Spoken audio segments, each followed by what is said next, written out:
Selamat sore Bapak Ibu saudara sekalian. Tadi pagi di KU yang pertama saya sudah membahas mengenai background dari jemaat yang di Tesalonika dan jemaat yang ada di Berea. Lalu di KU yang kedua kita sudah membahas jemaat yang Paulus dapat dengan perjuangan yang berat, yaitu jemaat di Tesalonika, bagaimana Paulus melayani mereka, Paulus yang menjadi ibu dari mereka dan bapa bagi mereka. Dan kita sudah bahas semua ini. Dan di sore hari ini saya akan membahas tentang Makedonia. Boleh ditampilkan dulu petanya? Perhatikan misi Paulus yang ketiga. Saudara perhatikan ini semua kota-kota dan wilayah-wilayah yang begitu penting di mana Injil menerobos sampai ke daerah Eropa.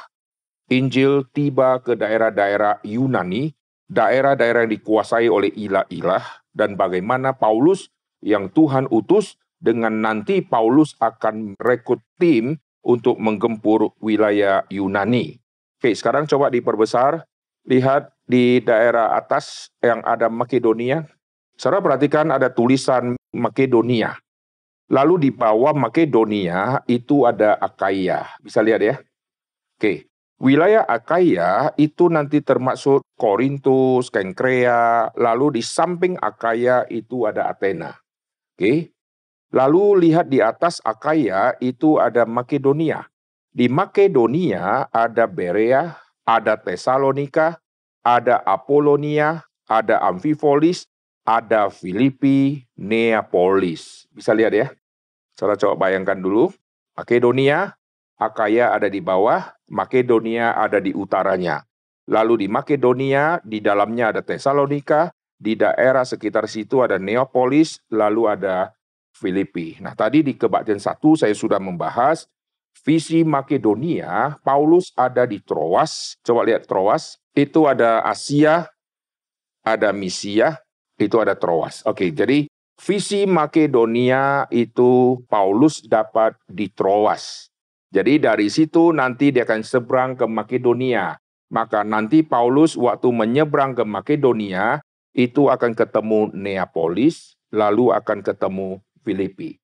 Nanti Filipi adalah kota pertama di daerah Eropa, Makedonia, yang nanti menjadi Kristen. Jelas ya? Ada Filipi, ada Tesalonika, dan ada Berea. Ingat ya? Yang Akaya di bawahnya ada Korintus. Oke, sekarang peta dimatikan. Kita sudah punya bayangan ya. Nah, saudara perhatikan orang-orang yang ada di Makedonia atau kota-kota yang ada di wilayah Makedonia, ini salah satu yang penting adalah Tesalonika. Di dalam kerajaan Romawi, waktu Yunani sudah dihancurkan dan dikalahkan oleh Romawi, maka dipilihlah ibu kota untuk Makedonia. Makedonia adalah wilayah yang besar dan ibu kotanya adalah Tesalonika.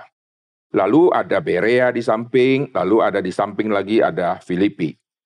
Perhatikan jemaat yang di kota-kota kecil ini. Filipi, apa kelebihannya? Tesalonika, apa kelebihannya? Berea, apa kelebihannya? Hari ini saya akan menyoroti mengenai jiwa mereka yang suka membantu.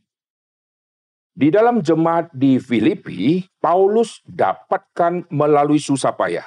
Dan saya sudah bahas di dalam kebaktian yang tadi. Paulus dapatkan jemaat-jemaat ini dengan susah payah karena begitu dapat visi Makedonia, maka nanti waktu Paulus menyeberang, begitu sampai ke Filipi, nanti dia akan dipenjarakan.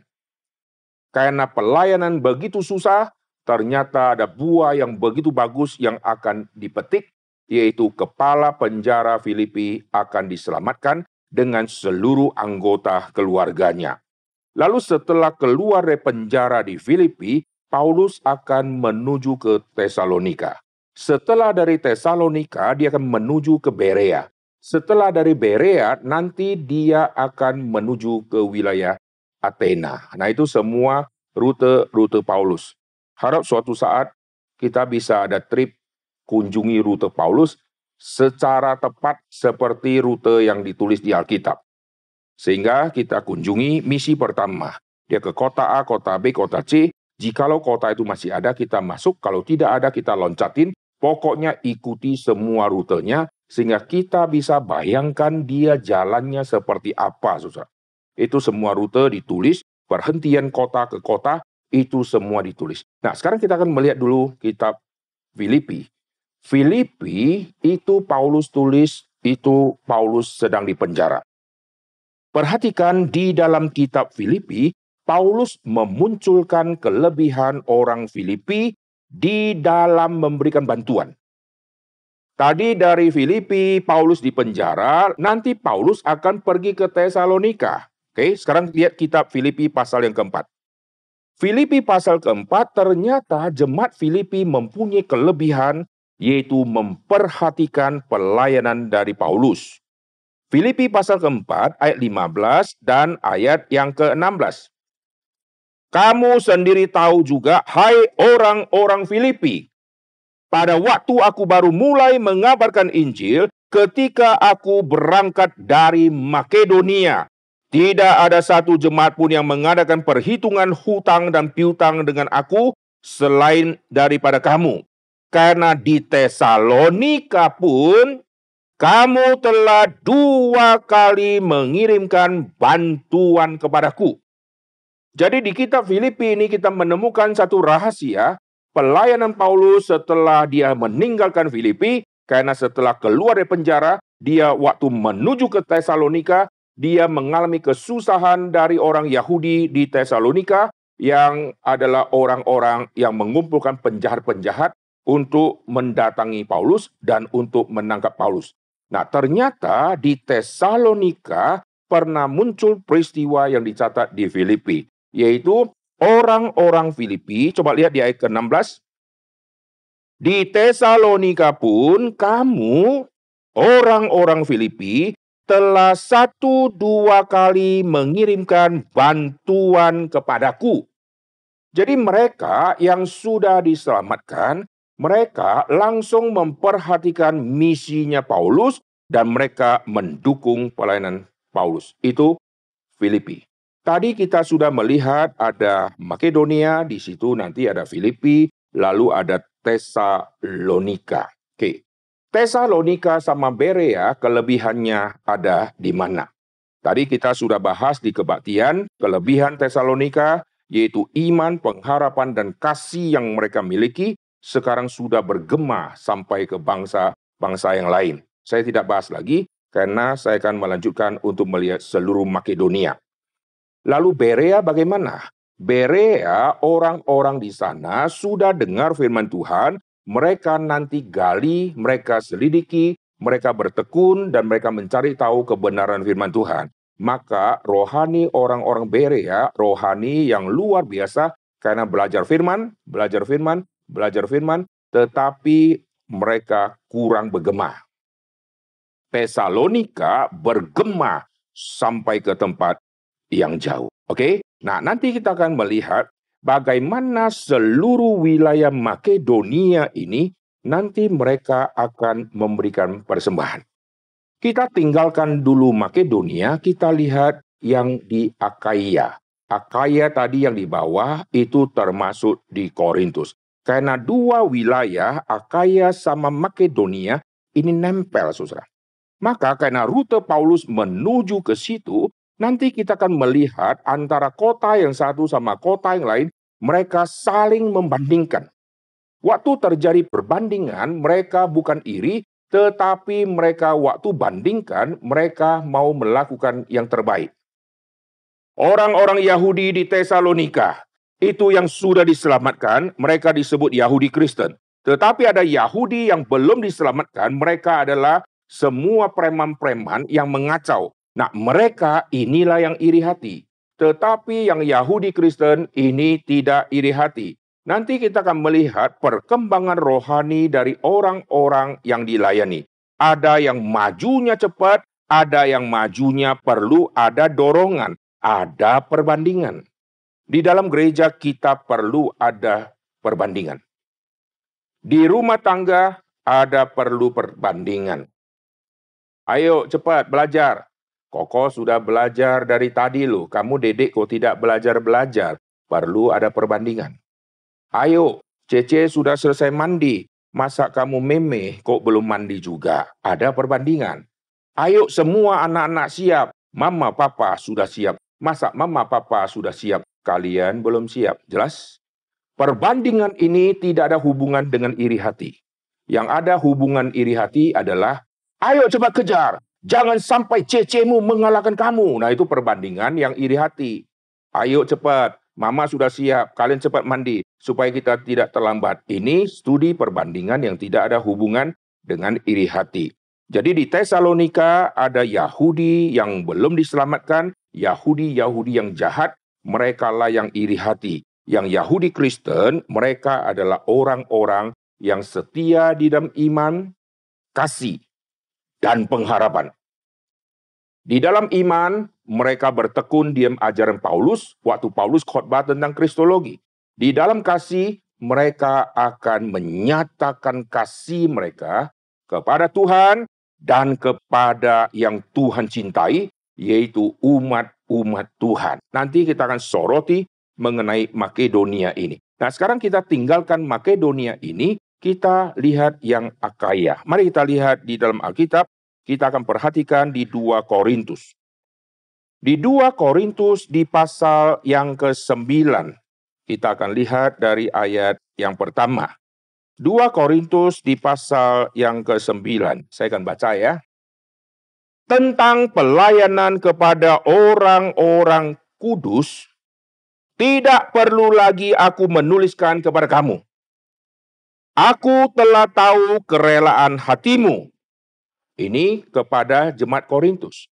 Jadi jemaat Korintus duluan mengetahui tema yang sangat penting. Yaitu Paulus berkata tentang pelayanan kepada orang-orang kudus. Tidak usah aku tulis panjang-panjang. Kamu sudah mengerti. Aku telah tahu kerelaan hatimu tentang mana aku megahkan kamu kepada orang-orang Makedonia. Nah, di sini Paulus membuat perbandingan dari wilayah Akaya sama wilayah di Makedonia. Meskipun di Makedonia, orang-orang Filipi sudah mendukung Paulus waktu Paulus pelayanan di Tesalonika. Tetapi bagaimana dengan orang-orang kudus? Kau mendukung hamba Tuhan? Oke, itu tidak sulit. Setelah mendukung hamba Tuhan, bagaimana dengan kelompok orang-orang kudus yang juga perlu didukung? Banyak orang lebih gampang mendukung hamba Tuhan daripada mendukung orang-orang awam. Karena bagi dia, hamba Tuhan patut didukung, orang awam tidak patut didukung. Nah, saudara lihat di 2 Korintus pasal ke-9, apa yang Paulus mau sampaikan. Paulus mau sampaikan kerelaan hatimu, yang mana kamu megahkan kepada orang-orang Makedonia. Paulus memperkenalkan kehebatan atau hal positif dari orang Korintus. Korintus masuk ke wilayah Akaya. Akaya sudah siap sedia sejak tahun yang lampau. Kamu bagaimana? Nah, ini dorongan ya. Jikalau kamu adalah buah penginjilan dari saya, mengapakah ada kelompok yang juga buah penginjilan dari saya? Mereka sudah mempersiapkan jauh-jauh hari. Kamu bagaimana? Kamu sudah terima anugerah keselamatan? Lalu bagaimana sikap hatimu di dalam hal engkau memberi? Di dalam kekristenan kita melihat ada orang lebih gampang memberi waktu. Dia kalau pelayanan, dia siapkan waktu. Tapi kalau sudah bicara dana, dia pelitnya luar biasa.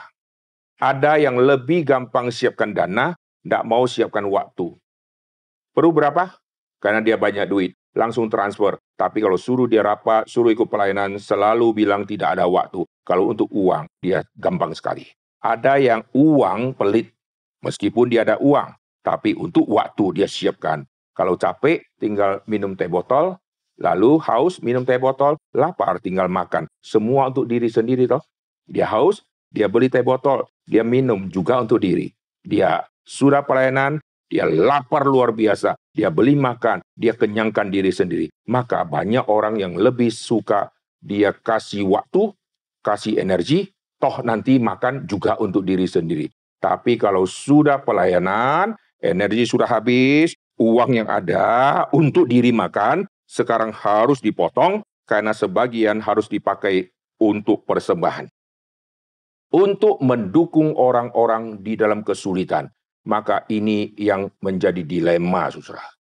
Oh, orang-orang Makedonia, kamu harus tahu, orang-orang Akaya, mereka sudah mengerti. Dan aku tidak perlu lagi jelaskan panjang lebar tentang diakonia, mereka sudah siapkan di dalam waktu 1 tahun yang lampau. Nah, sekarang kita akan telusuri kapan saatnya nanti mereka mulai memberikan kumpulan dana-dana ini. Mereka nanti setiap saat, waktu mereka hidup, mereka nanti kerja, mereka kerja. Orang Yahudi biasanya berkumpul di hari Sabat.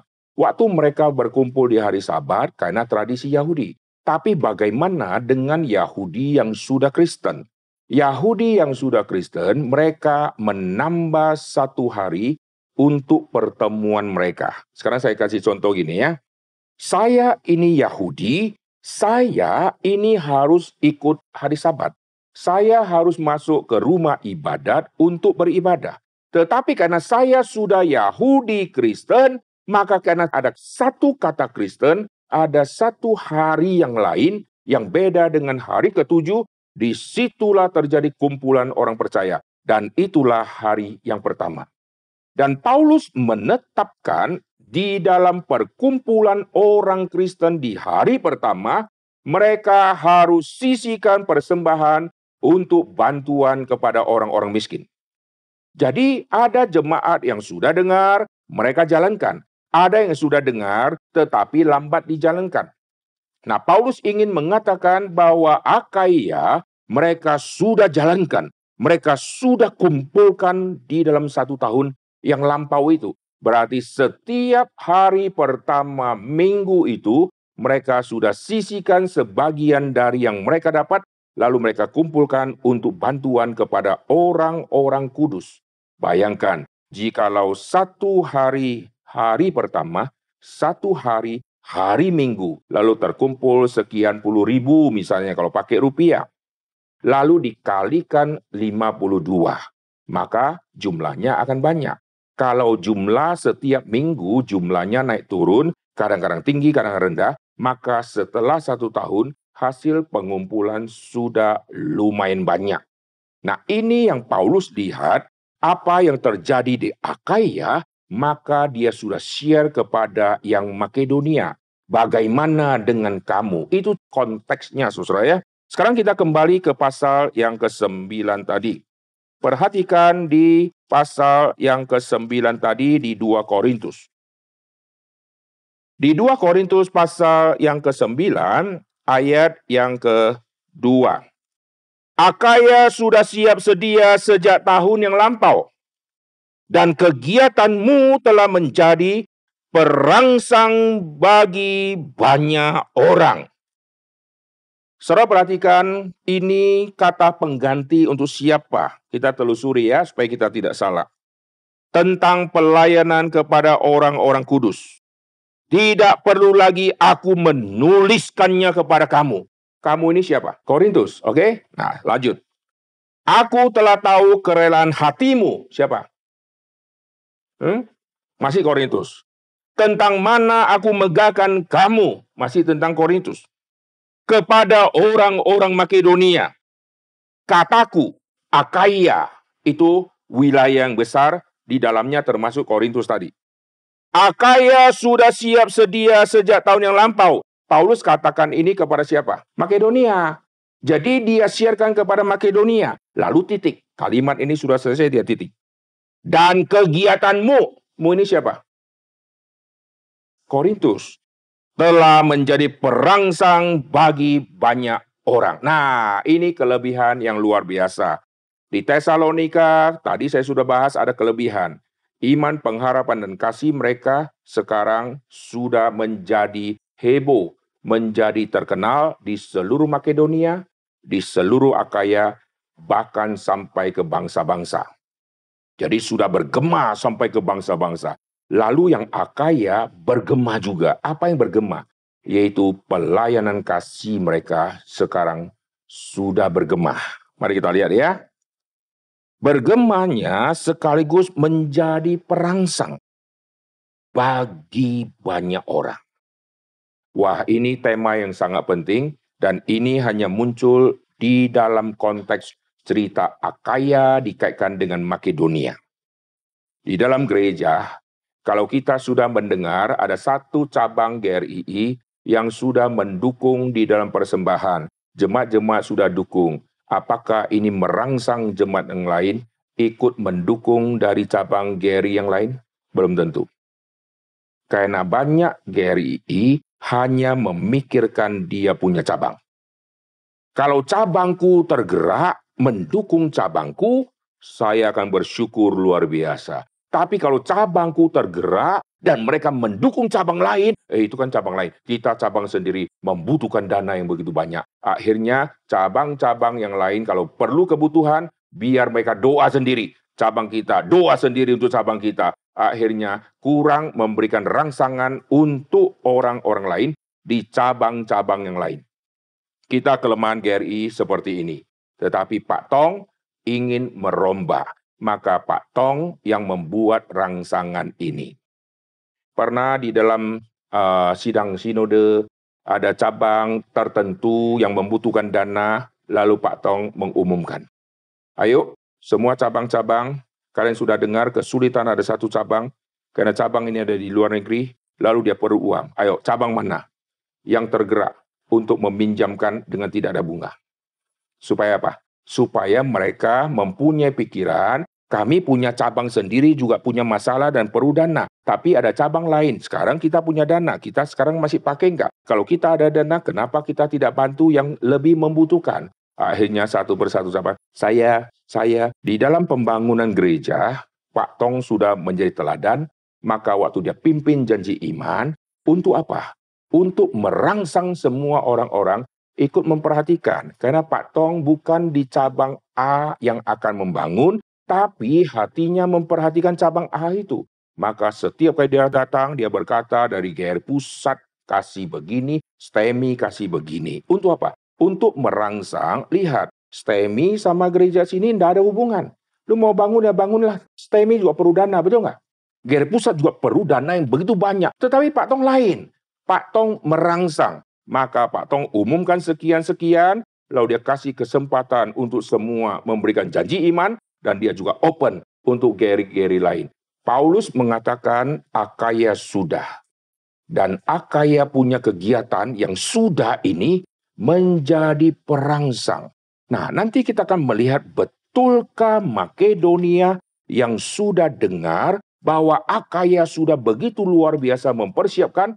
Mereka hanya dengar, lalu berdoa, Tuhan menyertaimu. Atau mereka akhirnya mengikuti, karena meneladani semua yang baik dari Akaya. Kita bisa banyak belajar dari cabang-cabang. Tapi nyatanya, banyak yang kita tidak belajar. Karena masing-masing berkata, itu kan cabang dia. Cabangku lain, cabangku lain. Dia perlu, saya juga perlu. Dia butuh, saya juga butuh. Dia perlu hamba Tuhan, saya juga perlu hamba Tuhan. Dia perlu jemaat banyak, saya juga perlu jemaat banyak. Itu kan dia, biar dia bergumul sendiri, saya bergumul sendiri. Kapankah hamba Tuhan di GRI B punya hati di GRI A? Caranya gampang. Pindahkan hamba Tuhan B ke cabang GRI A. Mutasikan dia. Langsung hatinya ada di A. Waktu dia pimpin doa, langsung berdoa. Kita berdoa untuk pembangunan gereja di tempat ini, yang dulu dia tidak akan berdoa. Sekarang dia langsung berdoa. Itu strateginya, rotasikan dia. Tetapi kalau menunggu sampai rotasi baru ada hati, ya berarti ini hanya karbitan. Setelah setahun kemudian, dirotasi lagi. Maka dia akan tinggalkan pergumulan di gereja yang baru dia layani 1 tahun. Dan sekarang hatinya sudah ada di gereja baru. Maka apapun yang akan terjadi, dia akan bergumul dan dia akan berjuang mati-matian untuk kebutuhan di sana. Inilah banyak hamba Tuhan yang bermental, tidak bermental kerajaan Allah. Di mana dia ditempatkan, di situ dia berlutut berdoa untuk cabang di mana dia layani.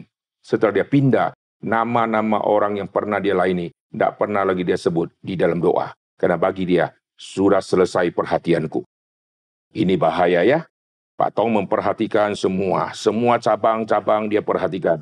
Untuk apa? Sebagai perangsang. Kenapa cabang yang lain? Kenapa tidak berjiwa seperti itu?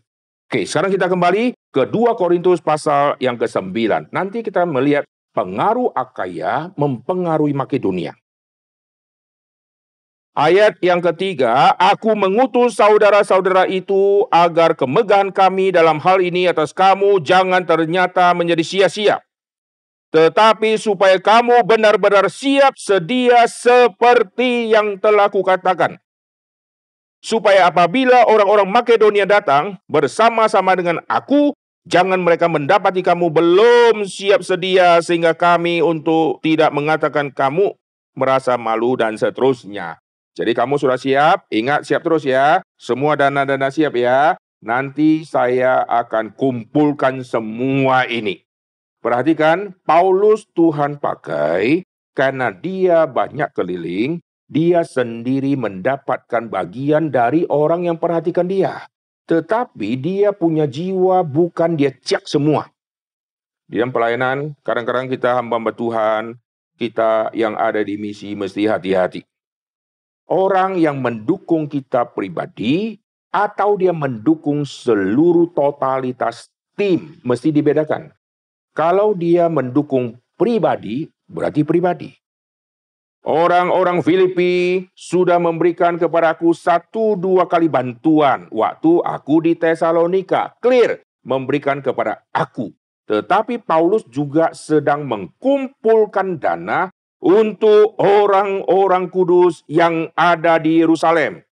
Maka kalau ada orang memberikan persembahan, harus clear. Ini kalau untuk orang-orang kudus di Yerusalem, engkau tidak boleh anggap itu untukmu. Karena engkau berkata, aku juga bagian dari Yerusalem, maka aku pakai dulu. Tidak bisa, saudara. Ini namanya kita harus membagi postingan. Yang satu sudah berkata, ini untuk engkau. Itulah jemaat di Filipi. Waktu Paulus ada di Tesalonika.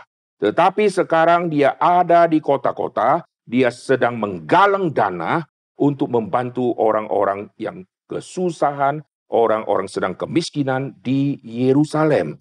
Dan ini konteksnya ya. Sekarang kita lanjut. Perhatikan, setelah kita mengerti 2 Korintus di pasal yang ke-9, sekarang kita lihat di pasal yang ke-8. Lihat di pasal yang ke-8 kitab 2 Korintus.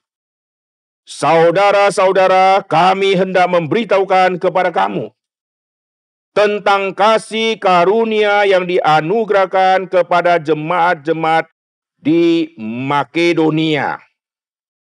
Selagi dicobai dengan berat dalam berbagai penderitaan, sukacita mereka meluap. Dan meskipun mereka sangat miskin, namun mereka kaya dalam kemurahan. Oh, ternyata jemaat Makedonia, jemaat yang punya rohani yang juga luar biasa. Mereka meskipun miskin, meskipun mereka dananya tidak begitu banyak, tetapi mereka sudah belajar ikut memberikan. Perhatikan di sini, mereka tidak merasa mereka kurang, maka mereka tunda. Mereka dicobai dengan berat, dengan berbagai penderitaan, tetapi mereka mempunyai sukacita yang meluap. Mereka sangat miskin. Berarti tidak perlu kasih persembahan, karena sangat miskin. Namun mereka kaya dalam kemurahan. Orang miskin karena angka. Jumlah uangnya karena angkanya kecil. Orang miskin, jumlah perhiasannya karena angkanya kecil atau 0, maka disebut miskin. Tapi orang miskin, ada yang tidak bisa dinilai dengan angka, yaitu kaya dengan kemurahan. Itu tidak ada angkanya, saudara. Apa yang dia bisa bagikan, karena kaya dengan kemurahan, maka semua yang ada padanya, itu dianggap sebagai sesuatu yang bisa dipakai untuk membantu orang lain. Mari kita lihat ya. Di ayat ketiga, Aku bersaksi bahwa mereka telah memberikan menurut kemampuan mereka. Akaya, kalau jumlah persembahanmu banyak, itu sudah menjadi perangsang. Orang Makedonia meskipun miskin, mereka juga sudah memberi. Tapi kau jangan banding-bandingkan angka ya. Kau harus lihat kemurahan mereka yang luar biasa. Mereka perlu dibantu karena sangat miskin. Tapi mereka tidak minta dibantu, malah mereka mau ikut membantu. Jadi Paulus mensejajarkan dua wilayah ini, Akaya sama Makedonia. Tapi wilayah Akaya, wilayah Korintus, ini daerah yang kaya. Makedonia ini daerah-daerah yang tidak banyak duit. Orang-orang Kristen yang percaya kepada Tuhan Yesus, mereka mengalami penderitaan. Mereka kalau kerja langsung di PHK, karena orang yang tidak menganggap kaisarkah, menganggap ilah lainkah, supaya ilah lalu mendadak pindah agama, maka kerjaan mereka pasti semua dipersulit. Maka kesusahan dan kemiskinan akan semakin banyak. Kamu kaya, kamu daerah kaya. Kamu sekarang memberi, dorong menjadi perangsang. Tapi kamu lihat orang-orang di Makedonia, mereka juga yang miskin, mereka kaya dalam kemurahan, mereka ikut memberikan. Nah, tapi jumlahnya pasti beda. Lalu kita lihat ya. Paulus kaget karena melihat jemaat yang miskin memberikan melampaui kemampuan mereka. Wah, dulu saya melayani di Wamena. Waktu itu ada di tempat yang jauh, karena di situ ada hamba Tuhan yang sedang akan memimpin persekutuan wilayah. Dan saya diminta untuk khotbah di situ. Dan saya ikut dia menuju ke pedalaman di Wamena. Begitu saya tiba, lalu masuk ke satu rumah, saya melihat orang-orang gunung. Orang-orang Wamena ngumpul di situ semua. Dan hamba Tuhan itu memperkenalkan, ini ada tim STEMI, ada pendeta Aiter, nanti dia akan sampaikan firman. Dan saya lihat orang yang datang, orang gunung-gunung, yang dari tampangnya, bajunya sederhana, orang miskin, saudara. Ada yang jalan kaki, lalu kebaktian dimulai. Mereka nyanyi, lagunya saya nggak ngerti. Tapi mereka nyanyi dengan sikap hormat luar biasa. Wah, ibadahnya begitu hidup. Setelah itu nanti masuk firman Tuhan. Dan saya khotbah. Waktu khotbah saya perhatikan mereka yang ada di gunung-gunung itu, mereka yang datang kira-kira nangkep atau tidak. Tapi mereka perhatikan dengan serius dan muka mereka muka yang haus luar biasa. Saya kaget. Orang-orang gunung dengarkan firman Tuhan, muka mereka begitu haus. Dan saya lebih kaget lagi setelah khotbah selesai. Tiba saatnya MC memimpin satu lagu, lalu mengumpulkan persembahan. Kenapa saya kaget? Orang yang mukanya saya lihat tampang miskin, bajunya tampang orang biasa, waktu kasih persembahan, dia kasih per orang 100.000. Disitulah saya langsung hancur hati, saudara. Tuhan, saya sudah memandang rendah mereka. Dari mukanya, ini orang miskin. Dari bajunya, ini orang miskin. Tetapi waktu dia memberikan persembahan, dia kasih 100.000. Ini sudah mempermalukan banyak orang kota yang punya uang, tapi persembahannya tidak 100.000. Bukan berarti kalau saudara kasih 100.000, rohani saudara baik. Ini terjadi di Wamena di gunung. Orang-orang Wamena, orang-orang Papua mau dapat uang susahnya luar biasa. Karena pedagang-pedagang yang punya toko mayoritas adalah orang non-Papua. Lalu orang Papua kerjanya apa? Mereka jual sirih pinangnya, mereka jual buah pinang, lalu mereka jual hasil bumi dan untungnya sangat kecil. Dan mereka yang jual, mereka juga perlu beli beras. Waktu beli beras, yang jual beras orang non-Papua. Mereka perlu minyak, mereka beli kepada yang non-Papua. Semua uang akhirnya diambil keuntungan oleh orang non-Papua. Waktu persekutuan selesai, saya dikejar oleh pendetanya. Karena saya sudah mau jalan, lalu dia, sebentar. Lalu dia kasih saya amplop, di amplopnya ada uang. Saya bilang, tidak Pak, semua uang ini biar pakai untuk pelayanan di tempat Bapak ini. Oh gitu ya, oke terima kasih. Saya bilang, makasih Pak, untuk kesempatan bisa layani.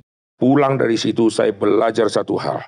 Orang-orang Wamena yang tadi dilayani, meskipun mereka tampang susah, jalan kaki dan miskin, tapi mereka sudah memberikan persembahan. Itulah angka rupiah yang terbesar, yaitu rupiah merah. Pulang dari situ saya belajar, Tuhan, ajar saya jangan melihat mereka yang tampangnya sederhana, langsung kita pikir pasti persembahan yang kecil. Belum tentu. Jangan lihat orang kaya-kaya datang, pasti persembahan besar. Belum tentu juga. Dan di situ saya mulai mengerti waktu saya membahas mengenai Makedonia. Orang-orang Makedonia, mereka kira-kira lah kasih persembahan misalnya, goceng lah. Ternyata kasihnya noban misalnya. Kita kaget, kok bisa?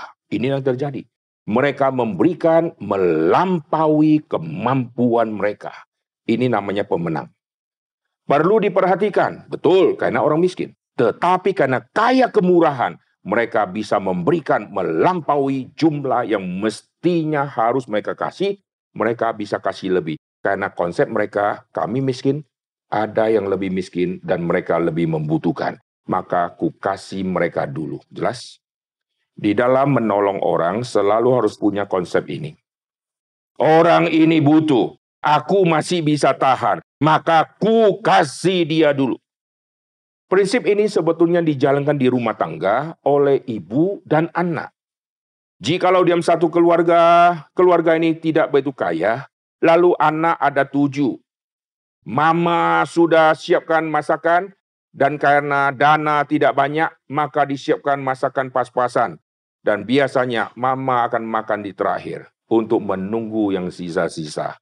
Anak yang tidak tahu diri, yang pertama makan, langsung habiskan yang banyak. Anak kedua juga tidak tahu diri, habiskan. Nanti anak keempat sudah sisa kuah-kuah dan sayur sudah tidak ada. Lalu anak yang terakhir makan nasi putih sama sedikit kuah. Lalu mama makan dengan apa? Habis semua. Tapi mama punya jiwa. Aku memang lapar. Anakku biar makan duluan. Dan setelah anaknya semua sudah selesai makan, mungkin mamanya hanya cari remah-remah yang sisa-sisa yang bisa dimakan. Itulah yang mengganjal perutnya mama. Dan mama kaya dengan kemurahan karena jiwa seorang mama ingin anaknya makan dulu. Orang tua yang seperti ini mengerti bagaimana berkorban. Lalu di dalam dunia persembahan, kita sulit untuk mengaplikasikannya. Bagaimana mungkin orang lain yang butuh, saya juga butuh, lalu yang saya butuh kasih ke dia dulu. Nanti kalau sudah kasih ke dia habis dong. Tetapi mama yang melakukan hal tadi, apakah mama akhirnya mati? Tidak, saudara.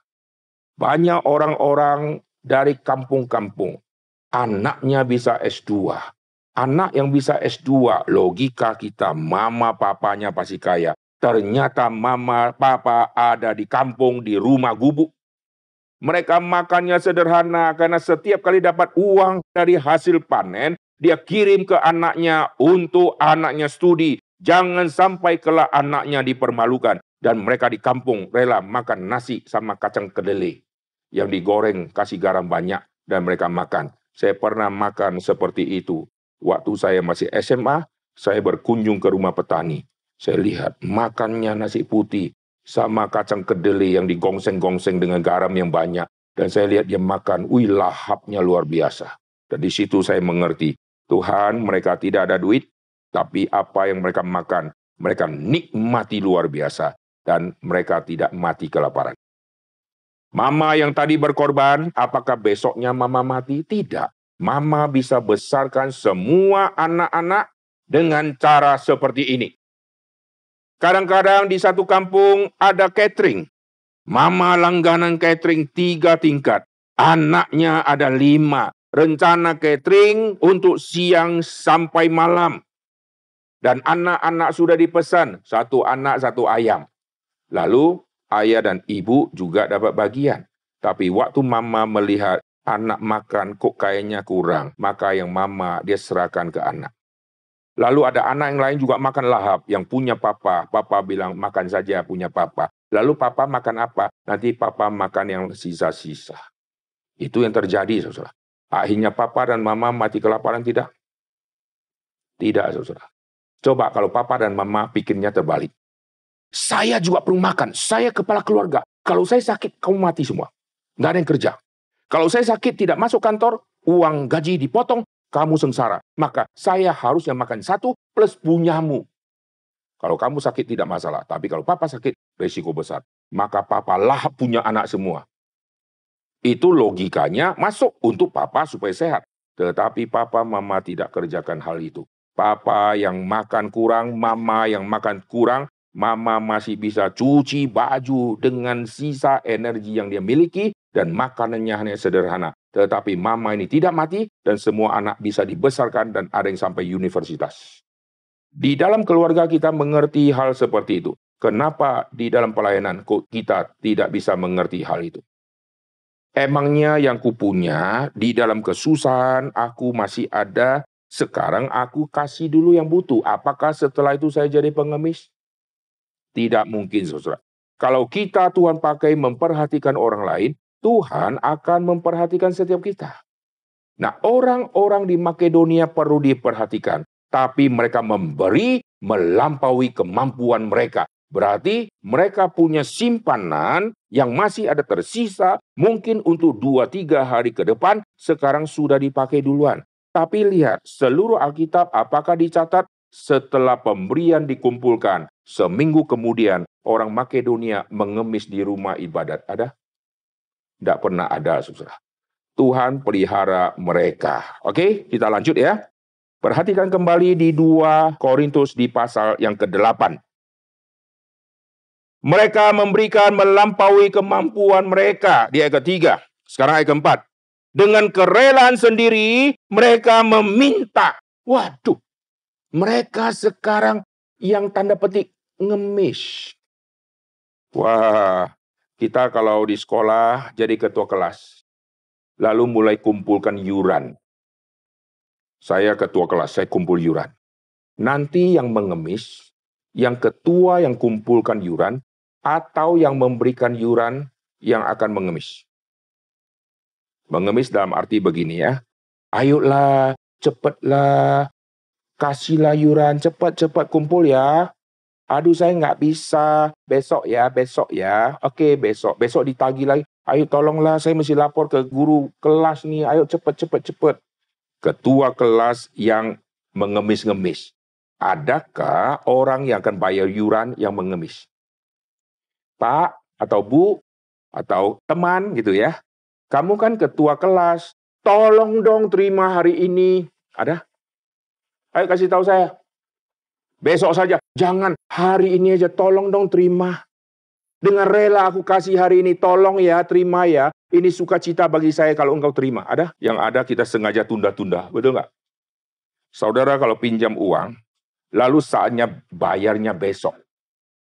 Saudara tunggu besok pura-pura tidak tahu sehingga jadi rusak. Atau hari ini saudara mohon, hari ini saya mau bayar. Meskipun besok jatuh tempo, tolong terima ya hari ini. Ada? Saudara pikir ngapain gua bayar hari ini? Kalau bisa besok aja. Kalau dia bisa lupa, mumpung lupa bulan depan saja. Kenapa saya harus ngemis-ngemis minta dia tolong terima hari ini? Padahal besok masih bisa, betul nggak? Sekarang contoh sederhana. Saudara gesek kartu kredit. Jatuh tempo tagihan tanggal 10. 10 Juni misalnya, sekarang Mei misalnya ya. Saudara setelah gesek, saudara besoknya langsung lunasin, atau sengaja tunggu mepet. Tanggal 10 Juni jam 11.59. Karena nggak mau rugi, saudara ya. Ternyata waktu mau bayar, ngeheng. Lalu lewat, kena denda. Wah, sedihnya luar biasa. Ayo jujur, saudara sudah gesek, besok langsung bayar atau tidak? Jangan sorohani. Adakah saudara yang sudah gesek, langsung saudara berkata, misalnya ya, saudara datang ke banknya, tolong terimalah. Meskipun belum jatuh tempo, terimalah saya bayar cicilan. Ada? Tidak ada, saudara. Yang ada nanti setelah saudara gesek, nggak bayar, debt collector yang datang. Bayar. Itu pun saudara bilang, tidak ada di rumah, gitu kan. Cari suami, tidak ada di rumah. Atau sudah pindah, atau di luar kota. Kita cenderungnya tidak mau bayar. Bayangkan, orang yang perlu ditolong, orang yang miskin ini, Mereka memberikan menurut kemampuan, iya, tetapi melampaui kemampuan, ini yang memecahkan rekor. Lalu ada lagi, mari kita lihat ya. Dengan kerelaan mereka, mereka meminta dan mendesak. Cepat, cepat terima. Wih, desak loh. Kita kalau kasih persembahan kan begini kan. Lihat ya, cara orang kasih persembahan. Ini saya untuk mendukung pekerjaan Tuhan, tapi pegangnya keras begini. Untuk mendukung pekerjaan Tuhan ya, terima ya, terima ya. Oh nggak usah, oh puji Tuhan gitu ya. Karena dari awal memang sudah tidak rela, dia pegangnya sudah begini. Ini untuk pelayan Tuhan ya, untuk ya, nggak usah, oh ya, udah cukup, oh ya, puji Tuhan, puji Tuhan. Beda kalau dia cara pegang, langsung dia serahkan. Dengan kerelaan tangannya dia serahkan, kita tahu orang ini rela. Yang tidak rela, dia akan pegang keras, saudara.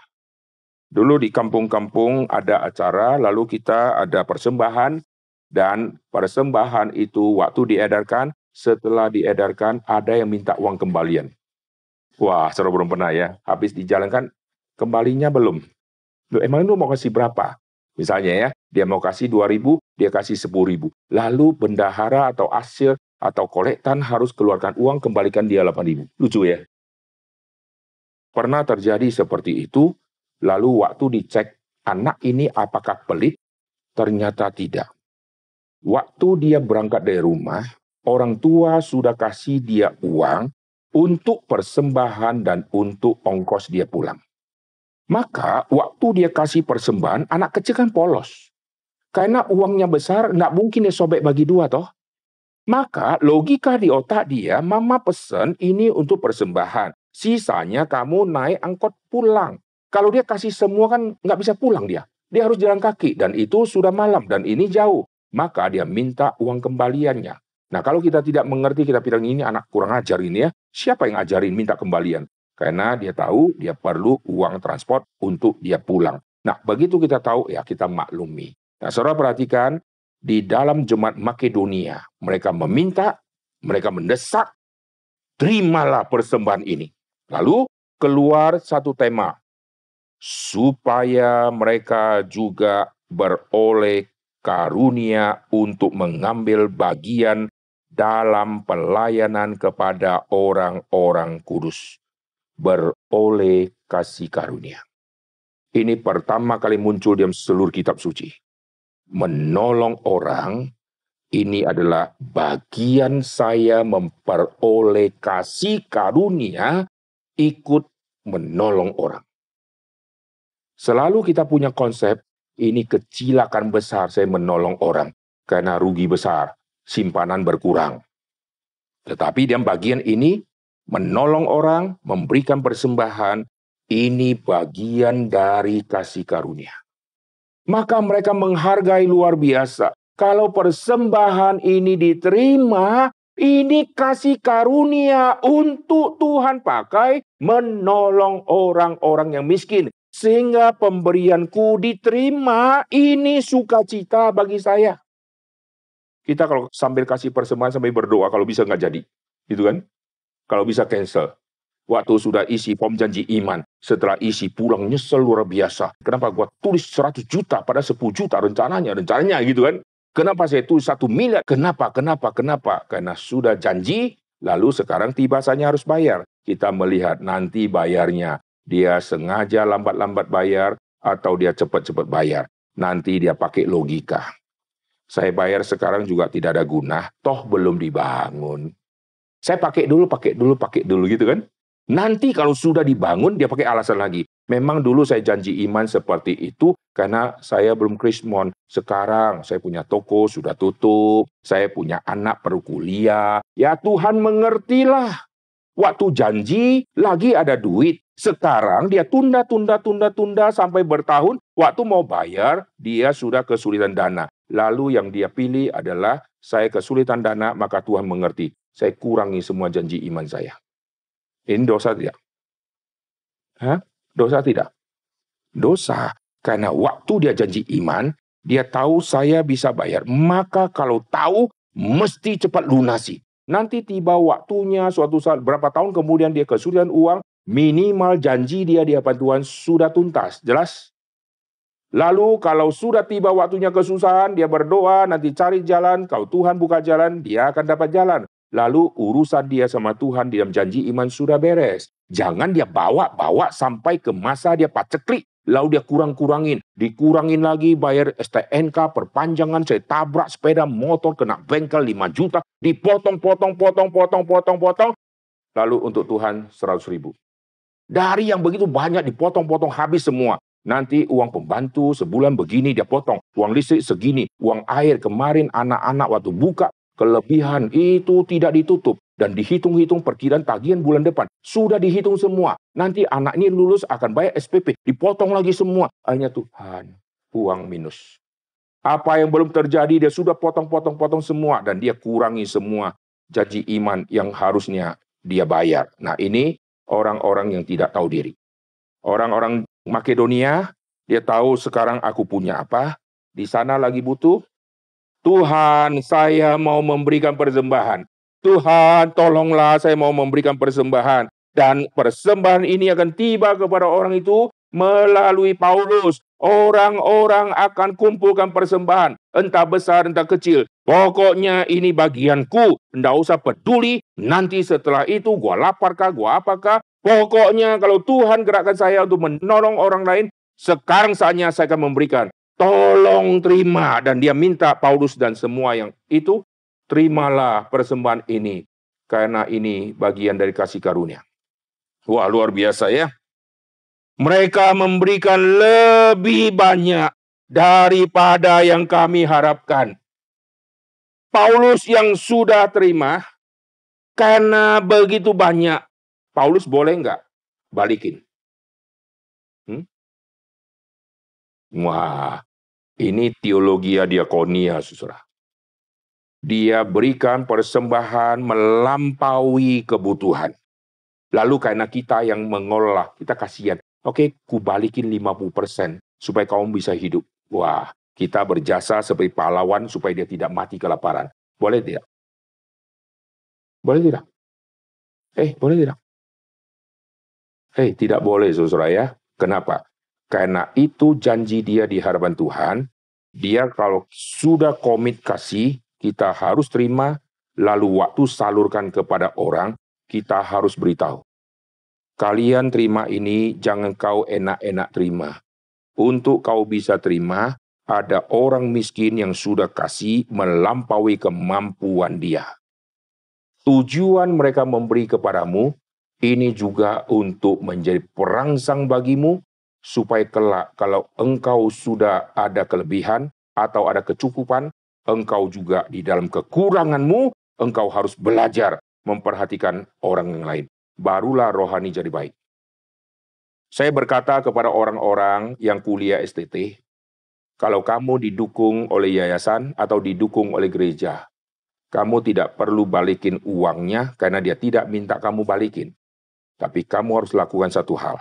Setelah kamu terima seluruh biaya kuliahmu, kamu setelah jadi hamba Tuhan, waktu kamu WN kamu sudah praktek kamu sudah jadi vikaris kamu sudah dapat gaji, kamu mesti sisihkan gajimu untuk mendukung mahasiswa baru yang lainnya. Sehingga yang dari gereja kasih ke kamu sudah lulus, gereja akan kasih kepada yang lain, kamu yang sudah dapat, kamu juga dukung yang lain. Oke? Gereja sudah kasih yang lain, orang ini sudah lulus, gereja nanti kasih lagi, alihkan ke yang lain. Yang sudah dapat ini, dia juga kasih ke hamba Tuhan yang lain. Yang tadi hamba Tuhan yang lain sudah dapat, sekarang dia sudah lulus, dia sudah pelayanan, dia juga kasih yang lain. Akhirnya bola ini terus berguling. Dan semua orang akan dapat bantuan, karena tidak usah lagi menunggu gereja, kapan kasih. Lalu setelah dapat, puji Tuhan gua sudah lulus, gua akan dapat gaji, gua pakai semua. Nggak bisa. Kamu harus mempunyai pikiran, jikalau dulu saya mendapatkan dukungan, sekarang dukungan ini tidak diminta kembali oleh gereja, saya akan gunakan untuk mendukung mahasiswa teologi yang lain, yang saya lihat panggilan Tuhan jelas kepada dia. Nanti setelah dia lulus, nggak usah balikin ke saya. Kamu juga perhatikan yang lain. Lalu saya mulai dengan uang yang kumiliki, aku juga mendukung yang lain. Sehingga bola ini terus bergulir. Dan pelayanan Tuhan terus akan semakin hari semakin banyak dan dukungan akan semakin banyak. Sehingga orang yang betul-betul kesulitan, mereka akan kuliah di STT. Amin. Kami orang Makedonia ini susah. Kami sekarang sudah mengumpulkan. Lalu setelah tiba kepada Paulus, Paulus yang akan menghantar, Paulus akan mengumumkan hal ini. Karena Paulus adalah orang yang sangat bertanggung jawab. Dia akan memberitahukan kepada orang-orang kudus yang ada di situ. Seperti Paulus sudah membicarakan bahwa apa yang terjadi di Akaya dan apa yang terjadi di Filipi yang ikut mendukung. Untuk apa? Untuk merangsang semua. Ayo semua berbagian. Ayo semua berbagian. Dan kita lanjutkan di 2 Korintus pasal yang ke-8 tadi. Mereka memberikan lebih banyak. Mereka memberikan diri mereka pertama-tama kepada Allah, kemudian oleh kehendak Allah juga kepada kami. Sebab itu kami mendesak kepada Titus dan seterusnya. Jadi mereka punya rohani luar biasa. Untuk orang-orang kudus mereka menolong. Untuk hamba-hamba Tuhan mereka menolong. Padahal mereka sendiri perlu ditolong. Saudara lagi mau bangun gereja. Lalu waktu saudara mau bangun gereja, ada gereja yang lebih kecil, yang lebih susah dapat dana. Saudara bantu dulu mereka atau tidak? Wah, ini tidak gampang ya. Maka kalau ada gereja yang lebih susah dapat dana, gereja kita di sini lebih gampang dapat dana, maka dana mesti digunakan dulu untuk membantu yang lain. Barulah kita akan diberkati oleh Tuhan. Kalau kita jalankan semua prinsip ini, saya percaya Tuhan akan menguatkan keuangan di dalam gereja Tuhan. Ini saya jalankan, saudara. Waktu di masa COVID, kami pemasukan gereja sangat banyak, saudara. Baik Kerta maupun Citra. Banyak gereja kesulitan uang, kami justru dapat berkat banyak sekali. Waktu tim asikasi perlu lakukan satu tindakan asikasi, saya buat kelas PA, saya sharekan. Dan terkumpul 1 miliar lebih. Dan kirim ke tim asikasi. Waktu ada acara-acara besar, saya share. Terkumpul banyak sekali, miliaran. Saya kasih lagi. Lalu, saya pimpin PA, orang tergerak, kasih persembahan, dan kita punya kas lebih banyak sekali. Lalu, saya share kepada pengurus. Kita, sebelum pandemi, kas kita segini. Masuk pandemi, kas kita naiknya sangat banyak.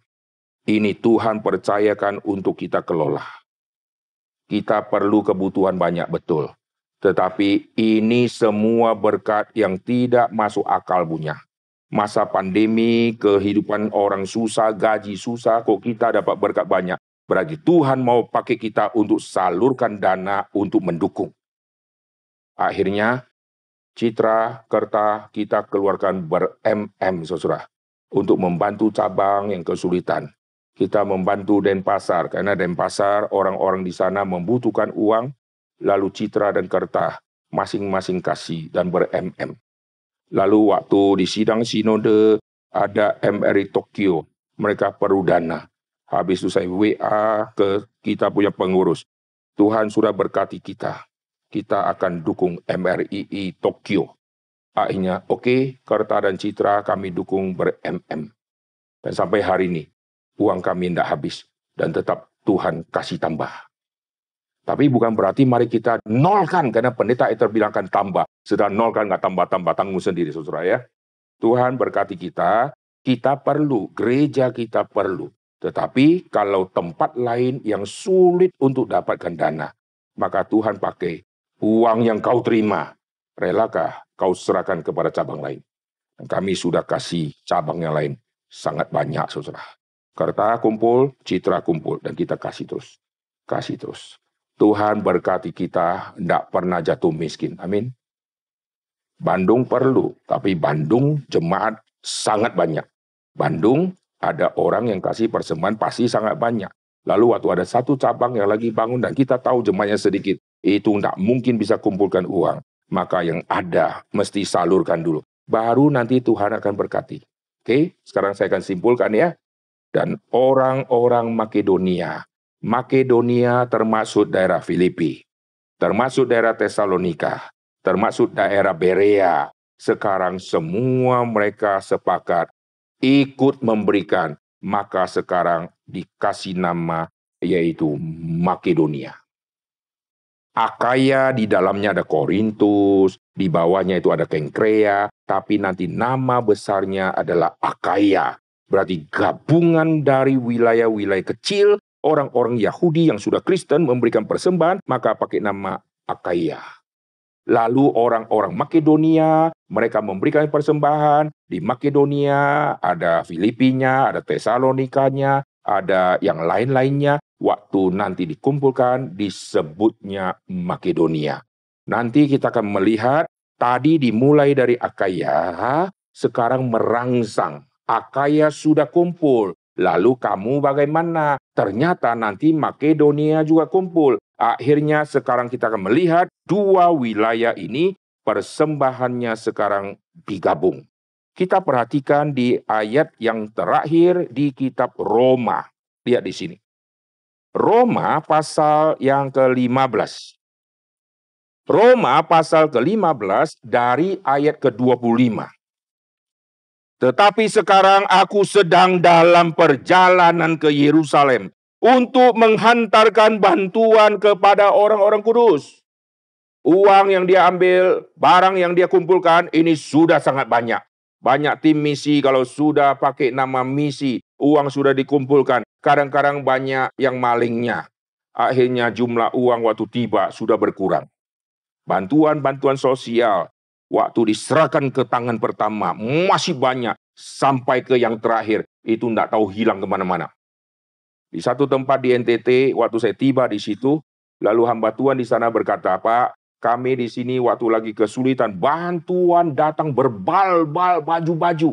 Dan sekarang masih sisa berbal-bal. Loh, kenapa bantuan kok tidak disalurkan? Pak, yang datang berbal-bal-bal-bal, begitu banyak. Tetapi sekarang sisa berbal-bal. Maksudnya apa? Maksudnya sekarang sisa yang baju baby semua. Lalu apakah orang-orang kasih baju baby? Tidak, Pak. Yang baju dewasa sudah diambil orang duluan. Jadi belum sempat tiba di tempat orang butuh, sudah sampai ke satu lokasi, orang buka dulu. Ambil ini untuk suami saya, untuk anak saya, itu untuk mertua saya, sudah diambil. Sisa yang baby-baby. Baby-baby mau kirim ke tempat yang sedang kesusahan. Di tempat kesusahan baby-baby bisa hitung dengan jari. Maka kami tidak kirim. Dan sekarang terkumpullah semua baju baby-baby. Mungkin nanti mereka yang menjadi donatur untuk orang yang sedang kesulitan. Dia kirim kembali lagi baju baby-baby. Sampai ke sana tidak ada baby. Disimpan lagi ke sana. Jadi piala bergilir. Ini bahaya ya. Sudah dikasih tapi diambil duluan. Nah, kita lihat di Roma pasal ke-15 ini bagian terakhir. Makedonia, Akaya telah mengambil keputusan. Sepakat sekarang. Bukan lagi satu wilayah, satu kota. Sekarang adalah gabungan. Makedonia, Akaya telah mengambil keputusan untuk menyumbangkan sesuatu kepada orang-orang miskin di antara orang-orang kudus di Yerusalem. Keputusan ini memang telah mereka ambil, tetapi itu adalah kewajiban mereka. Sebab jika bangsa-bangsa lain telah beroleh bagian dalam harta rohani orang Yahudi, maka wajiblah juga bangsa-bangsa lain itu melayani orang Yahudi dengan harta duniawi mereka. Ini kalimat sederhana. Kalau orang sudah dapat berkat firman, maka dia akan mendukung dengan hal yang fisik. Kalau berkat rohani yang diterima oleh orang Yahudi, sekarang bisa tiba ke bangsa yang lain, maka tidak heran bangsa yang lain memberkati dengan materi. Kalau saya pakai bahasa yang lebih sederhana, yang selalu Pak Tong katakan, kalau orang sudah disentuh firman, dompetnya akan dibuka. Kalau orang sudah dengar firman dan hatinya sudah disentuh, dia akan memberikan persembahan. Oleh sebab itu Pak Tong letakkan persembahan setelah firman Tuhan. Banyak gereja di luar GRII, mereka persembahan sebelum khotbah. Belum dengar firman, sekarang diminta persembahan. Maka persembahan bukan dari firman yang mendorong. Pak Tong pindahkan persembahan itu setelah firman. Supaya setelah dengarkan firman, orang tersentuh, orang memberikan persembahan. Kalau sudah dapat berkat rohani, maka materi akan keluar. Inilah yang Paulus mau katakan. Jikalau orang-orang non-Yahudi mendapatkan berkat rohani, Itu kewajiban mereka. Sekarang mereka memberikan berkat fisik untuk mendukung orang-orang Yahudi yang sedang kesulitan. Ayat ke-28, apabila aku sudah menunaikan tugas itu, aku sudah menyerahkan hasil usaha bangsa-bangsa lain itu kepada mereka, aku akan ke Spanyol. Wah, korupsi. Wah, kalau saudara baca, korupsi, gila. Uang misi dipakai tur ke Spanyol. Wah, tidak saudara. Itu adalah misi Paulus menuju ke ujung bumi. Jadi sambil berjalan misi, Paulus melakukan tugas diakonia, mengumpulkan. Lalu setelah tugas ini selesai, misi dia harus ke Spanyol. Karena Spanyol di dalam konteks zaman dulu, itulah ujung bumi. Spanyol di zamannya Yunus, itulah Tarsis. Jadi pelayanan diakonia jangan sampai membuat visi mula-mula jadi kacau. Oh, karena saya sangat dibutuhkan, maka saya keliling ke kota-kota, kumpulkan dana saja. Kumpulkan dana saja. Hanya sibuk terus kumpulkan dana. Misi yang sesungguhnya hanya berpindah menuju diakonia. Paulus tidak. Setelah misi ini selesai, Yesus pernah berkata, orang miskin akan ada selalu bersama dengan kamu. Dan Paulus ingin ke Spanyol. Karena Spanyol di zaman dulu, itulah ujung bumi. Jadi Paulus mempersiapkan dirinya, menggenapkan semua panggilan Tuhan kepada dirinya. Jadi dalam pelayanan, jangan terdistorsi, kita melangkahnya sudah clear, tapi di tengah jalan kadang-kadang ada yang membelokkan semua tindakan kita. Dan kita harus hati-hati, harus punya pegangan, ujungnya mau menuju kemana. Itulah visi yang harus diselesaikan. Sedangkan yang lain-lain itu adalah bagian di dalam menjalankan visi, tetapi jangan menggeser visi yang mula-mula. Paulus setelah jalankan semua itu, sesudah semua selesai berarti clear. Serah terima mesti clear. Ini loh dari Akaya, ini loh dari Makedonia. Setelah bicara semua clear, serah terima semua clear, aku sudah bersih ya, aku tidak ambil dana untuk kia-kia ke Spanyol, lo awas lo ya. Lalu dia pergi ke Spanyol, dia ingin ke sana. Dan di dalam sejarah penafsiran, ini menjadi misteri. Apakah Paulus pernah tiba di Spanyol atau tidak? Nah, ini menjadi perdebatan. Karena dia bilang dia ingin ke Spanyol. Apakah pernah dia injakkan kaki ke Spanyol? Nah, ini menjadi misteri ya. Oke, saya akan tutup khotbah ini. Jadi dari pagi sampai sore, kalau kau dengarkan dari pagi, saudara akan mendapatkan keutuhan dari semua konteks yang sudah dikhotbahkan. Berdasarkan gambaran dari peta, saudara bisa melihat rute-rute tersebut. Dan akhirnya Paulus melayani semua daerah itu dengan luar biasa. Orang-orang Kristen sudah terima anugerah Tuhan, tapi mereka tidak pernah lupa dengan orang-orang kudus di Yerusalem. Padahal mereka sendiri banyak yang orang Yunani dan yang lain-lain. Tapi jiwa mereka bersatu dengan orang Yahudi yang sedang kesusahan. Ini harus kita belajar, amin. Jangan terus pikir diri susah, keluargaku susah, keluarga lain jauh lebih susah. Berapa banyak yang kita pakai untuk menolong mereka. Mari kita berdoa. Bapa di surga, kami berterima kasih untuk apa yang sudah kami dengarkan ini. Kami bersyukur untuk catatan di dalam kitab suci, dan kami bersyukur untuk dorongan yang Tuhan ajarkan kepada kami. Melalui kota-kota yang dilayani oleh Paulus, orang-orang Yahudi yang dirubah menjadi orang Kristen karena mereka mengenal Tuhan Yesus sebagai Tuhan dan Juru Selamat. Kami yang sudah mengenal Tuhan Yesus sebagai Tuhan dan Juru Selamat, banyak hal yang kurang di dalam pelayanan kami. Kami terlalu egois, kami terlalu memikirkan diri sendiri, dan kami kurang melayani orang lain seperti jemaat di Akaya kah, jemaat di Makedonia kah. Kami adalah orang-orang yang mau mendapatkan anugerah keselamatan, tetapi kami juga yang mau menyimpan semua berkat-berkat fisik untuk diri kami, dan kami tidak mempedulikan orang yang lain. Ampuni kami ya Tuhan, biarlah melalui firman Tuhan yang kami dengarkan, mata rohani kami terbuka, dan hati kami dibuat menjadi lebih luas melihat kerajaan Tuhan. Dalam nama Tuhan Yesus kami berdoa. Amin.